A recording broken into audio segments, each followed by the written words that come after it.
नमस्कार दोस्तों, आज आश्विन शुक्ल पंचमी का दिन है और आज नवरात्र का 5वां दिन है। और नवरात्र के 5वें दिन में देवी शक्ति को स्कंद माता के रूप में पूजा जाता है। तो चलिए स्कंद माता के रूप के पीछे की कथा और कहानी आज शुरू करते हैं। एक समय था जब भगवान शिव अपनी पत्नी सती के मृत्यु के बाद अनिश्चित काल तक समाधि में चले गए थे। देवों की प्रार्थनाओं के बाद सती माता ने पार्वती के रूप में पुनर्जन्म लिया था और देवों की इच्छा यह भी थी कि पार्वती ने भगवान शिव को उनकी घोर तपस्या से पुनः वापस लेके आए और उनका पुत्र तारकासुर का वध कर सके। महर्षि नारद ने देवी पार्वती को उनके पिछले सती के जन्म के बारे में अवगत कराया था, लेकिन भगवान शिव को उनकी घोर तपस्या से वापस लाने के लिए देवी पार्वती को भी घनघोर तपस्या में लीन होना पड़ेगा, ये भी नारद मुनि ने उन्हें कहा था। लेकिन देवी पार्वती की हजारों सालों के तपस्या के बाद भी भगवान शिव को उनकी तपस्या के बारे में ज्ञात ही नहीं था। जैसे जैसे दिन बीत रहे थे, तारकासुर अधिकाधिक शक्तिशाली बनता जा रहा था और उसके भय से तीनों लोक में हाहाकार मचा हुआ था।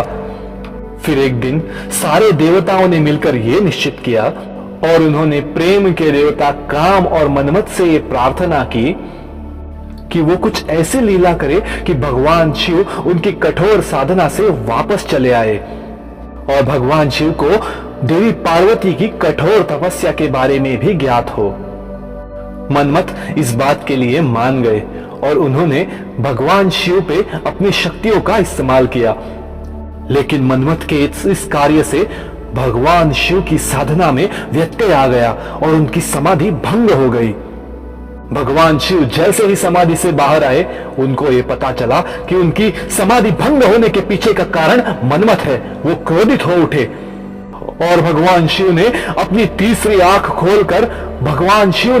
आंख खोलकर मनमत को ज्वालाओं से भस्म कर दिया।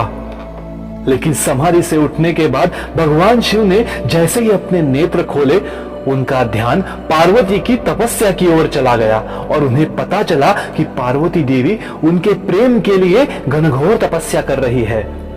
और भगवान शिव आश्चर्य से यह सोचने लगे कि इतनी घनघोर तपस्या करने वाली ये स्त्री उनके पिछले जन्म की सती तो नहीं है ना।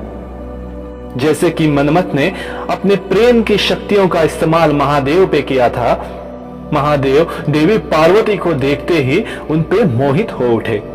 क्रोधित होकर समाधि से जागने के बाद भगवान शिव के तीसरे नेत्र से जो क्रोधाग्नि की ज्वालाएं उठी थी, उन क्रोधाग्नि की ज्वालाओं का और भगवान शिव के मन में पार्वती के प्रति उठे प्रेम भाव का मिलन हो गया। और यही क्रोधाग्नि और प्रेम भाव का मिलन महादेव और पार्वती के पुत्र के बीज के रूप में परिवर्तित हो गया। इन क्रोधाग्नि की ज्वालाओं का ताप इतना था कि ताप के देवता अग्नि को भी ये सहन न हो सका।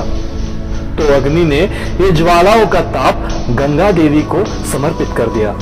लेकिन गंगा को भी ये ताप असहनीय होने लगा। गंगा ने उस क्रोधाग्नि की ज्वालाओं को कुछ देर सहन करके फिर उसको नजदीक के ही एक जंगल में प्रस्थापित कर दिया। उसी जंगल को, उसी वन को शरवन के नाम से जाना जाता है।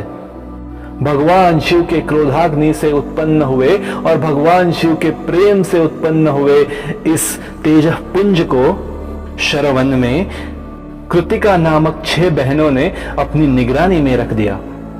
कुछ समय पश्चात शरवन में भगवान शिव के इस तेज के बीज का रूपांतर एक सुंदर ऐसे बालक में परिवर्तित हो गया। चूंकि इस तेज पुंज की निगरानी कृतिकाओं ने की थी, इस बालक का नाम कार्तिकेय रख दिया और यही कार्तिकेय आगे जाकर स्कंद के नाम से प्रचलित हुआ, जो कि स्कंद भगवान शिव और पार्वती के मिलन से निर्माण हुआ था। तो स्कंद की माता पार्वती को स्कंद माता के नाम से जाना गया।